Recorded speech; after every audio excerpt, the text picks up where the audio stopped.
So we're pulling out of the Jessup household here in Echo Point. Yes. Actually, we're getting ready to leave town for a little bit.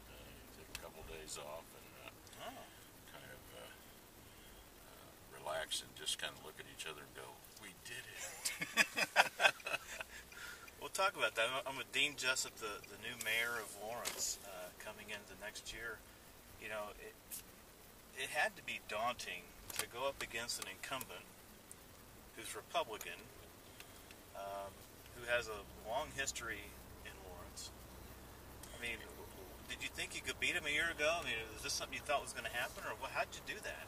Obviously, I thought I had a chance to win, or I wouldn't have done it, because I haven't had a billable hour since May. But thank God my wife is very good with money.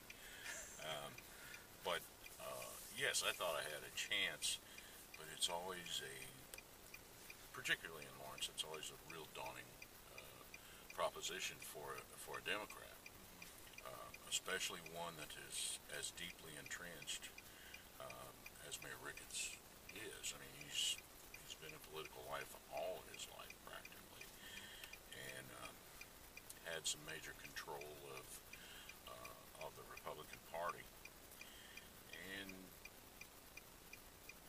very formidable opponent.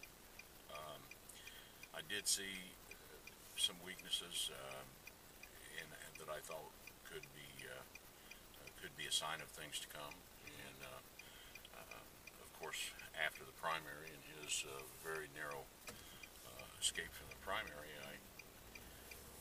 I knew we had a decent chance then if we put on a good campaign. Right.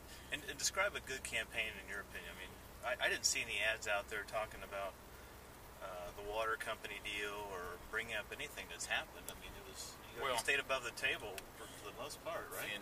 In my campaign, and trust me,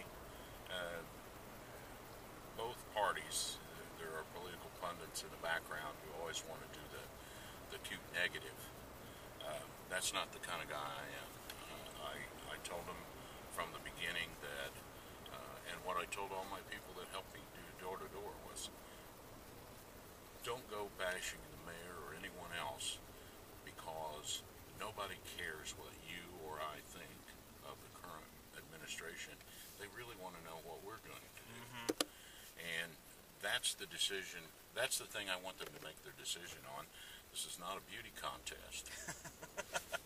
You don't think the mustache got you elected? Funny thing about that, I went to John Gregg's announcement last weekend, and I walked up, and the constable was standing beside me, Constable Burns, and I said, you know, I'm really kind of glad he went with the mustache logo, because he throws humor into the mix. And the constable looked at me and he goes, and I hadn't even thought of this, he looked at me and he goes, I thought you'd be pro-mustache.